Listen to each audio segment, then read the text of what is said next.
Exactement, Stéphanie Fat 4 à l'appareil, j'espère que vous allez bien.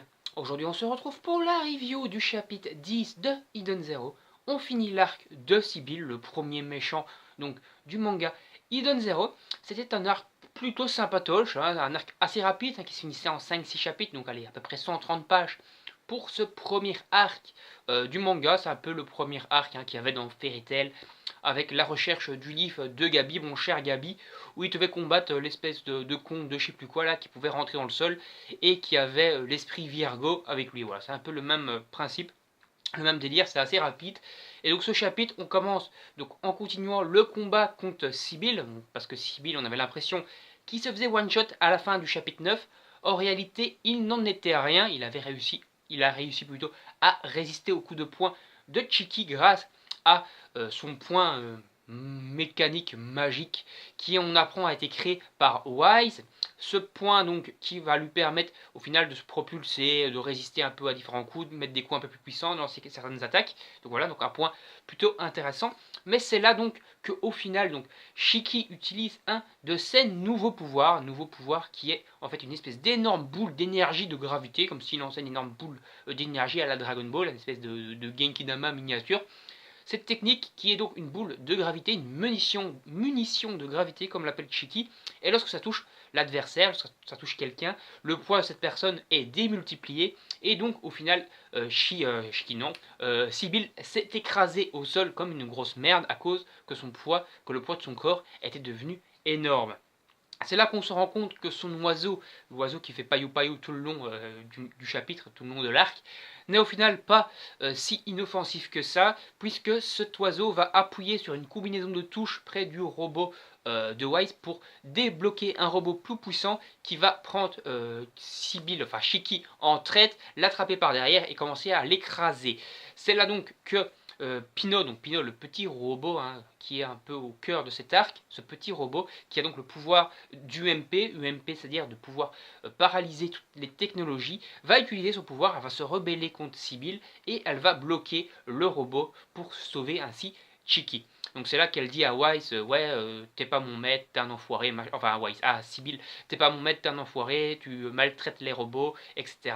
Donc je ne travaille plus pour toi, et donc au final c'est pour ça qu'elle aide au final Chiki, alors qu'en soi, normalement, elle n'est pas programmée pour pouvoir euh, contredire son maître qui est donc pour l'instant Sibyl, et donc comme en fait on voit que sa conscience, son intelligence artificielle se développe et qu'elle arrive à avoir des sentiments et à pouvoir donc contredire les ordres directs de son maître. Voilà, donc la technologie robotique commence déjà à montrer des signes d'humanité au point de pouvoir contredire un ordre direct de son maître et même pouvoir se rebeller contre son maître. Voilà, à ce niveau-là.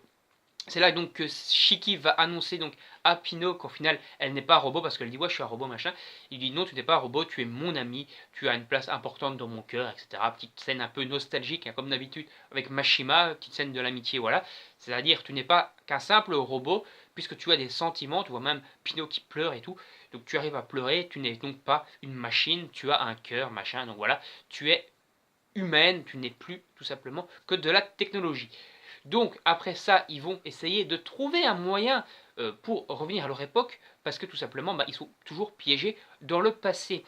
Et donc ils vont reprendre le vaisseau, ils veulent reprendre le vaisseau pour pouvoir donc partir sur la planète Blue Garden de cette époque actuelle, donc 50 ans dans le passé, pour essayer de trouver un moyen sur la planète Blue Garden de retourner à leur époque sur leur planète Blue Garden à eux, c'est-à-dire 50 ans dans le futur.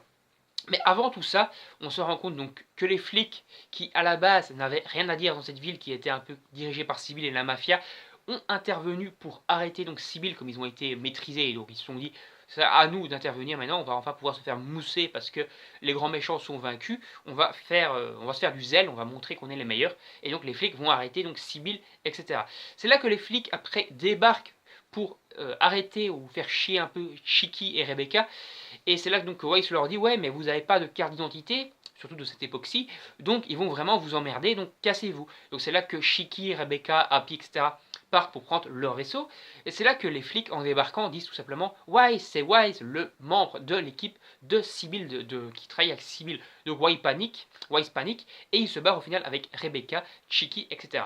C'est donc là qu'ils vont prendre le vaisseau, donc Shiki, Rebecca, Happy pour partir, mais en fait ils se rendent compte au final qu'il y a un passager clandestin qui est donc Wise.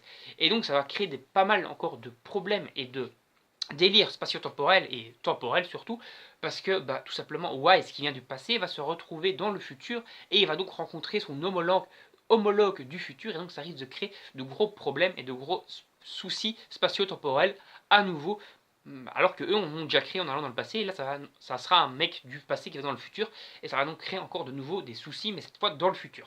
Donc voilà, c'est un petit peu compliqué à suivre, hein, c'est toujours le petit délire. D'ailleurs, il y a un petit clin d'œil à Retour vers le futur que fait Mashima. On sait que Mashima est un gros fan, hein, de cinéma, de films, de jeux vidéo, etc. D'ailleurs, il fait plein de clins d'œil même aux autres œuvres de ses collègues mangaka, Dragon Ball, One Piece, et d'autres œuvres tout simplement, Albator, etc. Et ici, on se retrouve à des clins d'œil cinématographiques, Mashima qui est bien capable de faire des clins d'œil jeux vidéo également.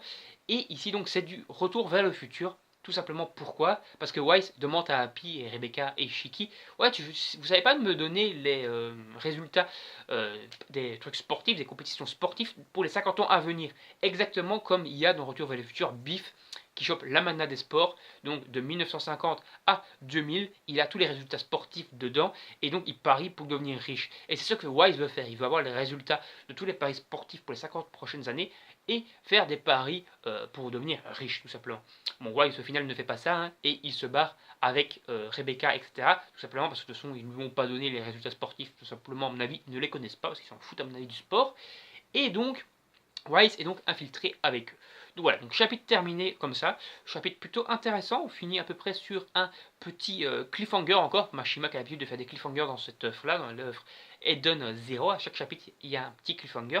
Ce petit cliffhanger-ci, tout simplement, c'est que les flics donc les poursuivent et que le vaisseau est occupé à bugger leur vaisseau et que Wise fait tout simplement la réflexion, ouais c'est censé être un vaisseau du futur mais c'est de la grosse dope votre truc, on n'arrive même pas à semer des flics en bagnole de flic à la con qui date donc de 50 ans plus jeune que votre vaisseau, vous n'arrivez même pas à les semer. Moi je pensais que ça allait être un vaisseau de ouf malade, quoi, parce que 50 ans dans le futur, il se pensait avoir de la technologie de dingue, et au final il dit ouais mais votre vaisseau c'est vraiment de la dope en fait. Et donc voilà, à mon avis, est-ce que Wise va faire quelques petites manipulations sur le vaisseau pour le rendre plus performant, pourquoi pas, comme je rappelle que Wise c'est un putain de mécanicien, mécano, qui a réussi à ressusciter Happy sous forme de robot, qui est capable de créer des robots, qui a créé le bras de Sibyl, donc voilà quand même un mec qui s'y connaît vraiment, qui est très doué de ses mains, même si au début, tout simplement, c'est un putain de cambrioleur, de voleur, de mafieux et tout ça. C'est-à-dire qu'il va certainement évoluer pour être le Wise qu'on connaît dans le futur, mais pour l'instant, ça reste un putain de petit bandit des bas quartiers, quoi. Donc au niveau donc, du dessin, toujours très bon. Mashima vraiment se défend énormément sur le dessin. Le scénario, comme je vous l'ai dit tout le long de ce chapitre, est toujours également très bon, très intéressant. On approche, à mon avis, de la fin du deuxième tome. À mon avis, encore 2 chapitres, voire 3 grand maximum pour avoir terminé le deuxième tome de Hidden Zero. Je rappelle que le premier tome faisait 4 chapitres. Ici, à mon avis, on va en avoir 8 chapitres, c'est-à-dire qu'on va se finir vraiment dans 2 chapitres, à moins qu'on tire à 9 chapitres, histoire d'avoir un truc un peu plus long. Mais je pense pas, je pense que ça va être sur 8 chapitres, et après on va peut-être encore avoir des développements 9-10 chapitres dans les tomes suivants. Donc voilà, on va s'arrêter ici, n'hésitez pas à liker la vidéo, à la partager sur vos réseaux sociaux, donnez-moi également votre avis sur ma vidéo et sur le chapitre en commentaire, et sur Eden Zero, pourquoi pas en règle générale. Moi je vous dis salut, à la prochaine, et n'oubliez pas de vous abonner et d'activer la petite cloche. Bye bye tout le monde.